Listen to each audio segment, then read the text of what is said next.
know you guys were forced into some different situations last week with guys not being available, obviously Keon not being able to return punts.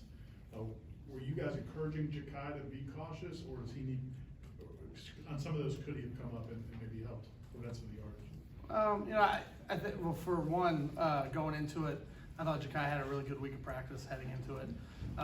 You know, we always have a depth that we're going to set our punt returners at. Going into last week, we were going to set them 42 yards deep, and that's just based off of what the punter had done throughout the course of the season. And you know, the first couple were hit significantly short of that 42-yard mark. And the one thing we did discuss with him was, if you're not comfortable, don't go get it. You know, that was not the time, place, or situation that you had to do anything heroic. You know, so I understood the judgment on some of them. You know, and it's one of those things that the more opportunities he has, probably the more confident he's going to be in those situations.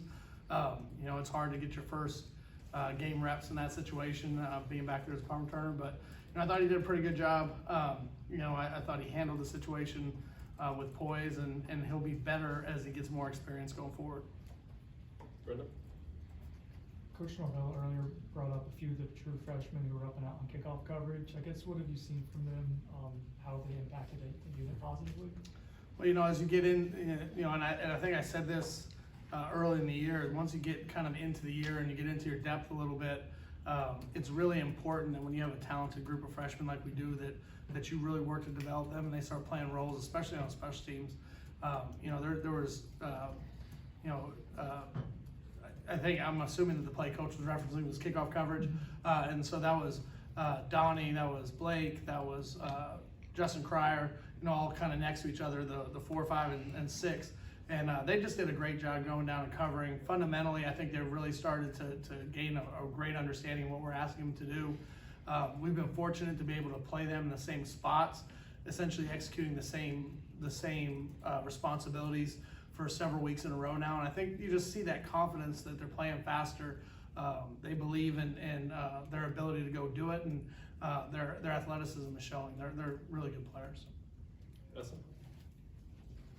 For a game without, you know, you're playing without 2 of your top receivers who are starters, and 4 receivers overall. How big was it for just Alex's game to, you know, pin him deep a couple times up the field? How important was he in that game, in a closer game on the road?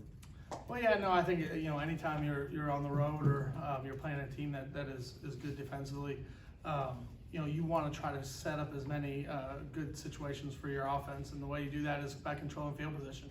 And you know, I thought Alex did a good job a couple different times where we had opportunities to put him inside the 20, or in one case inside the 10.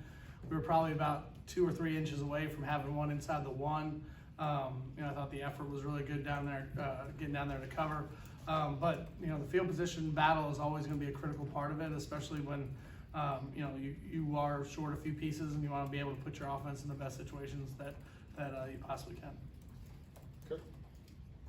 You talked about that one punt. It was a touchback, but I mean, second straight week where he had a punt inside the 5 that seemed almost, I mean, defy the laws of physics kind of. How do you work with the punter? How do you encourage a punter to work on kind of the intricacies of punting with stuff like that? Is it backspin, things like that? And how far has Alex come in his knowledge of that type of stuff? I think Alex has come a really long way in terms of his understanding of ball control and game situation. I can't stand here and take any credit for any of that, though. I mean, like, that's just something like he has an innate feel for.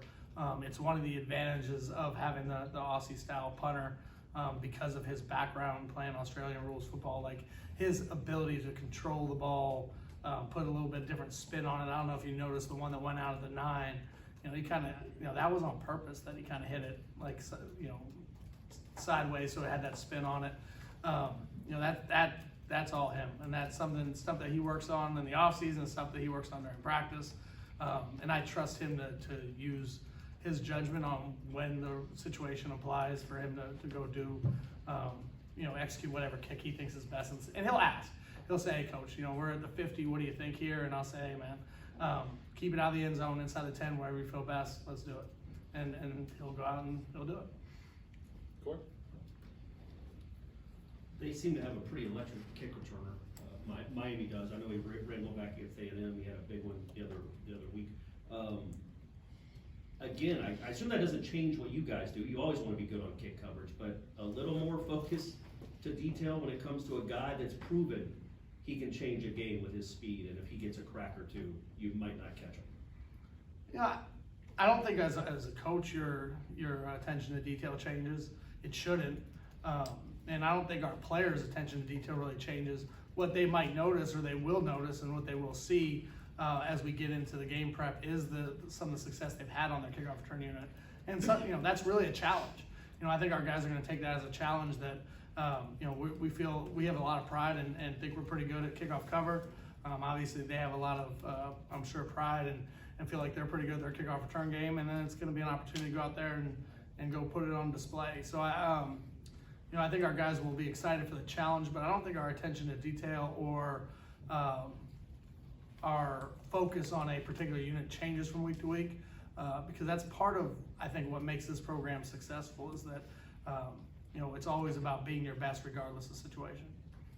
Jordan? Coach, on Patrick Payton's 2 penalties, what did you see from them, and what did you tell him after he came back to the sideline? Well, I mean, in both situations were similar.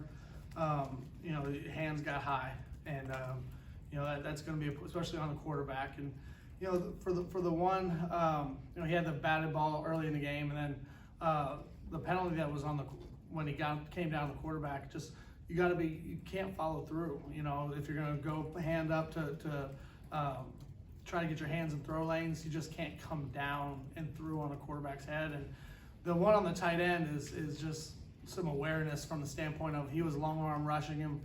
His hand started on the jersey and kind of slipped up to the face. And when that happens, you just got to be able to replace it back down.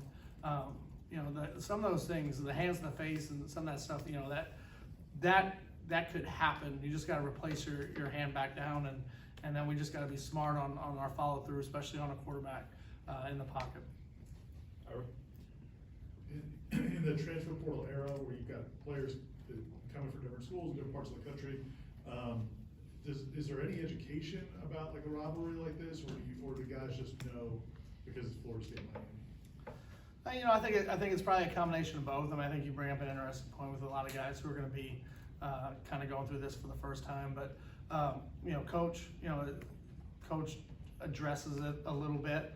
That was something obviously on Sunday that we talked about some, and I think they will get the feel of it as we go. We don't spend a whole lot of time kind of going through all the history and stuff, but we do have a tremendous amount of respect for the history of this game and what it is. But I think those guys who are going to be going through it for the first time, they'll feel it for sure on Saturday night, because there is a great feel to this game, and it's one that I'm honored to have an opportunity to be part of. Anything else? Okay. Thanks, guys. Thank you all. Appreciate it. Thanks, Coach. Enjoy the week.